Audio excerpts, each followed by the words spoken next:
Hey out there in YouTube, how we doing today? If you don't know me, I'm Chris. This is the company to be named later, and this is a very interesting video for us. Alright? It seems that, things like bushcrafting is heavily on the rise, and survival shows are heavily on the rise, which I think are great and awesome. Absolutely fantastic. But it makes me wonder why there's so many guys and people out there carrying things like messenger bags, oversized purses, map carrying cases, things like that. And there's so many people that are willfully unprepared for something to happen. So stay tuned. Right after we roll this intro, we're going to take a look at something special, and this is part 1 of 2. So stay tuned, because here comes that intro.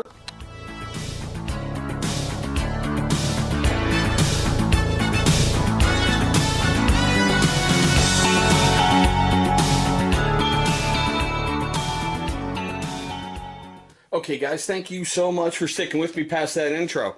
Now, as you saw by that opening, we're going to take a look at Dave Canterbury's 10 C's of Survival. Now, if you're not sure who Dave Canterbury is, he is a legendary outdoorsman. He's a bushcrafter extraordinaire, and yeah, he's a best-selling author.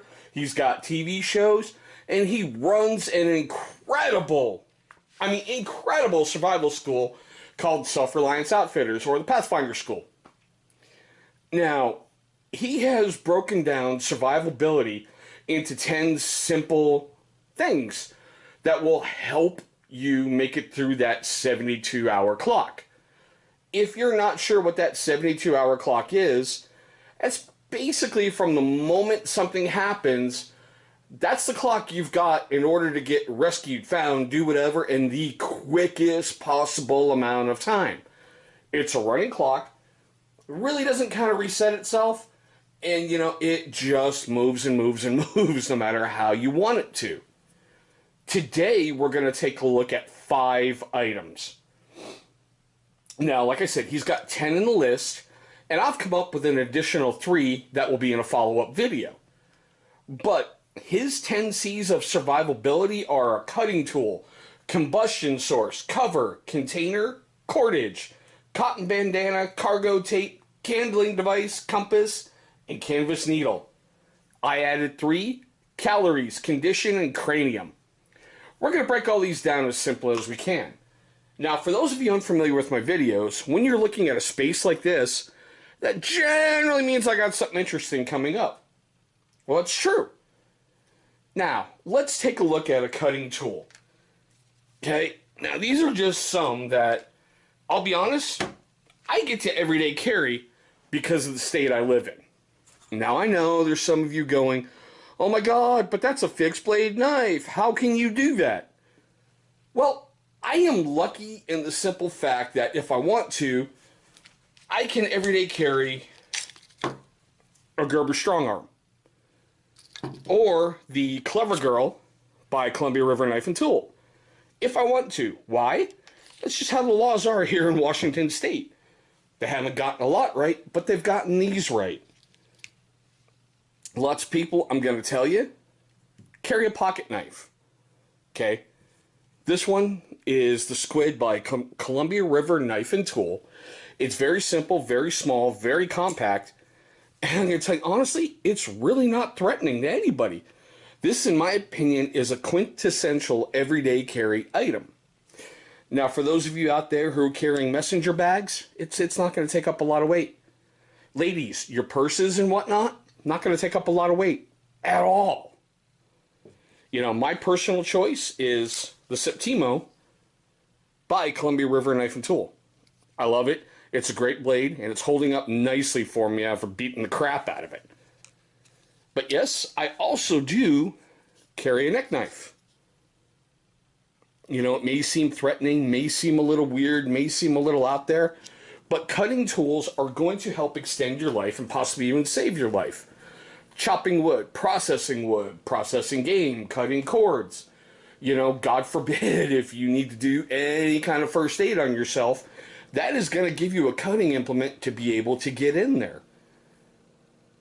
You need to get yourself a good one.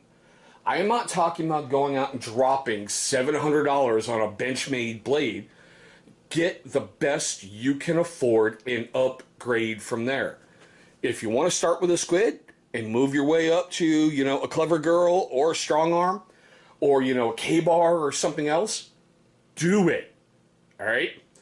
Now we're going to reset some stuff here in a moment. I'm going to show you combustion source.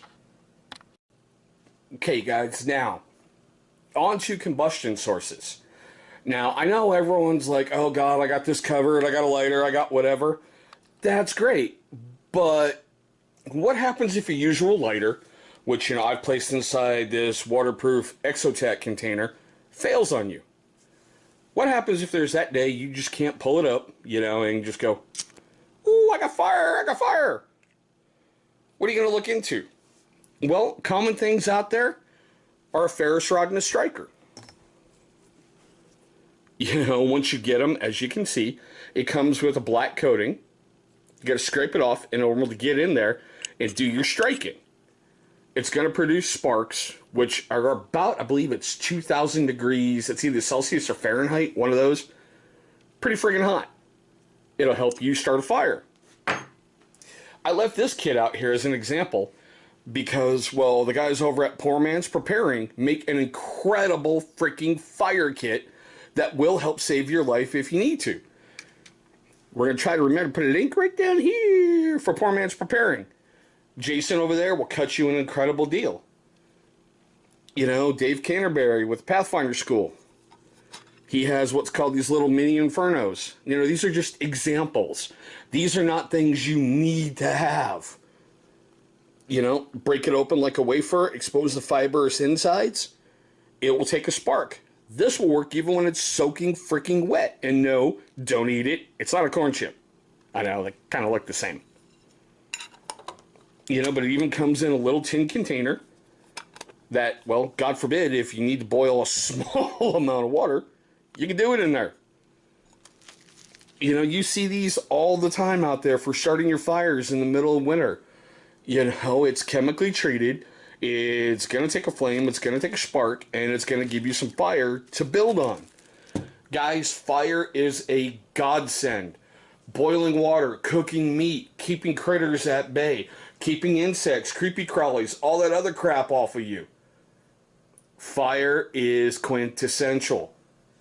And these are small items. They really don't weigh a lot. They're not going to take up a lot of room. And a cargo pocket, inside your messenger bag, inside your purse, any of that. I mean, think about it for a moment. A small blade, most people smoke, so there's 2 of your 10 C's taken care of right there. These are just examples. Now, we're going to move on to cover, so let me rearrange some items and we'll be right back. Okay, guys, like we were talking about, the next item up is cover. Now, your first line of defense is the clothing that you're wearing. Everybody nowadays loves wearing like moisture wicking, thermodynamic, whatever. But things like your coat, your hat, your gloves, these things are going to help you survive in case there's a problem. Now, there's other things like if you need to build a quick, hasty shelter, like you can have a poncho, like from these guys at Frog Talks. Now, I'll tell you honestly, not going to open it because I always have a problem getting it right back in the damn package how it's supposed to go. But in the military, you carried half, your buddy carried the other half, so there's a shelter. This, combined with the next item, will give you a small shelter that you need. Or, if you're really space and weight conscious, you can even go with like a survival blanket. They're small, they're simple. Everybody knows how to basically use this big old piece of aluminum foil, and it's not going to take up a lot of weight. Even if you have a gym bag, poncho's not going to take up a lot of weight. And yes, I admit there's an old uniform because, well, these things will help you survive. They will add a layer to help trap the heat, repel water, keep out the cold, do whatever. Think about things like cover. It's your clothing. What are you going to have to sleep under if you need to? These are simple, everyday items that people overlook that you're carrying with you. Now, we're going to move this. We're going to set up another item. and we're going to keep moving forward, so bear with me. All right, guys, like I told you in the opening, the fourth item is container. You can't get much simpler than that. A 40-ounce clean canteen, okay? How many of us use Nalgene bottles every single day? Carry plastic bottles for water, carrying, those great insulated coffee cups with you that are, single-walled, retain the heat, help things move. You need something to help you process water if, God forbid, you are stuck in a survival situation. Most of us carry these things with us on a daily basis. Seriously, this thing isn't anything special.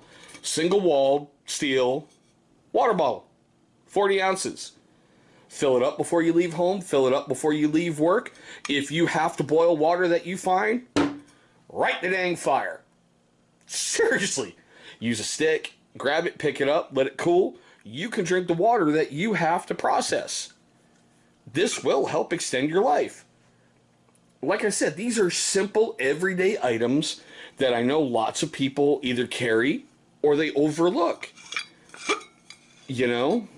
Clean canteen. You can find them on Amazon. You can find them in stores. You can find them on eBay if you have to. And see, even there, cleancanteen.com. Let's move on to the next one, which is cordage. So let me get some stuff to show you. Now, like I was saying, item number 5. 5. Cordage. Okay? One of the most popular cords that are out there right now is Paracord. If you want to carry some Paracord with you, look, there's 50 feet right there. Okay? Now, I grabbed the Ultimate Survival Technologies blazing orange one just to show you. If you need to set up ridge lines or anything else like that when you're caught in a situation, it's bright. It's going to stand out. Doesn't weigh that much. It's not going to take up a lot of space. Up here is a walking stick. That's got 100 feet of paracord on it. Doesn't really add any weight to the stick. You have 100 feet of cordage with you. Paracord bracelets are still incredibly popular. I make them as well. Shameless plug. www.tctbnl.com. Order one. Here with a keychain. Paracord. There's at least 20 feet right here. Not to mention, embedded inside this one is what's called fire cord. It's got fire tinder. It's going to help save your life. This is cordage. You need to set up a hammock. You need cordage to put the hammock up. You're like lashing poles together for a shelter. You need cordage. Trust me when I tell you this. Making natural cordage is a severe pain in your tuchus. You ain't got the time in a situation if you're not thinking correctly. If your head's messed up a little, you don't want to worry about, have I found the right tree? Have I found the right plant? Is this enough? Did I find water to keep this moistened? Simple cordage right here. You can use jute twine if you have to. I wouldn't recommend it for holding a hammock, but lashing things together, it may work in a, hasty situation. There's tarred bank line out there that you can unravel. You can use for fishing line. You can use for sewing things together. These are some common everyday examples of items you can carry every single day.